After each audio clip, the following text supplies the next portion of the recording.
नमस्कार। टिफिन सीरीजमध्ये आज आपण बनवणार आहोत चटपटीत अशी पनीर भुर्जी आणि तेही नेहमीप्रमाणे एकदम सोप्या पद्धतीने। चॅनलला सबस्क्राइब करा म्हणजे अशा सोप्या रेसिपी तुम्हाला इथे पाहायला मिळतील।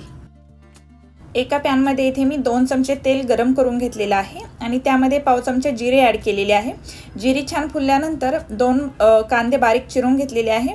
हे कांदे यामध्ये आपल्याला परतून घ्यायचे आहेत। कांदा परतून झाल्यानंतर 1 चमचा अद्रक लसूण पेस्ट ॲड केलेली आहे। तेही कांद्याबरोबर व्यवस्थित अशी आपल्याला इथे परतून घ्यायचे आहे। त्यानंतर इथे एक टोमॅटो बारीक कट करून घेतलेला आहे, तोही यामध्ये आपल्याला परतून घ्यायचा आहे।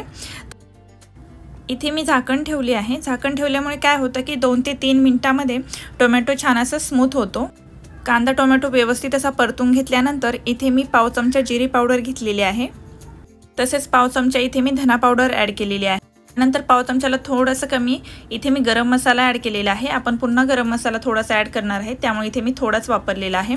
त्यानंतर इथे 1 चमचा मी मिरची पावडर ॲड केलेली आहे। तुम्ही ज्या प्रमाणात तिखट खाता त्या प्रमाणात तुम्ही मिरचीचे प्रमाण कमी जास्त करू शकता।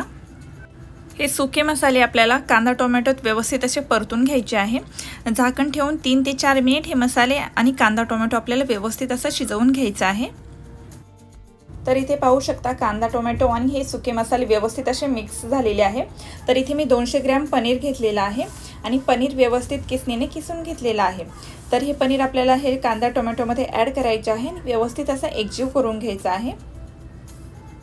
तर इथे एक सर्वात महत्त्वाची टिप म्हणजे आपण कांदा परतण्यापासून तर पनीर मिक्स करेपर्यंत गॅस हा मंदच ठेवायचा आहे, म्हणजे ही संपूर्ण प्रोसेस ही मंद आचेवरच करायची आहे आपल्याला। तर इथे पाहू शकता कांदा टोमॅटो आणि पनीर व्यवस्थित असं मिक्स झालेलं आहे।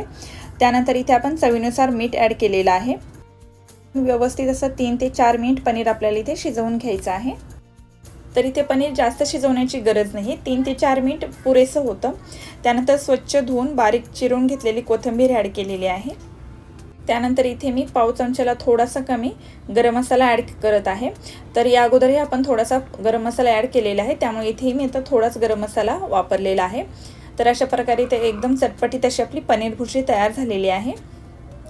आणि जर तुम्ही चॅनलवर नवीन असाल आणि चॅनलला अजून सबस्क्राइब केलं नसेल तर चॅनलला सबस्क्राइब करा, म्हणजे ज्या सोप्या रेसिपी इथे तुम्हाला पाहायला मिळतील। परत भेटूया अशाच एका नवीन रेसिपीबरोबर, तोपर्यंत टेक केअर।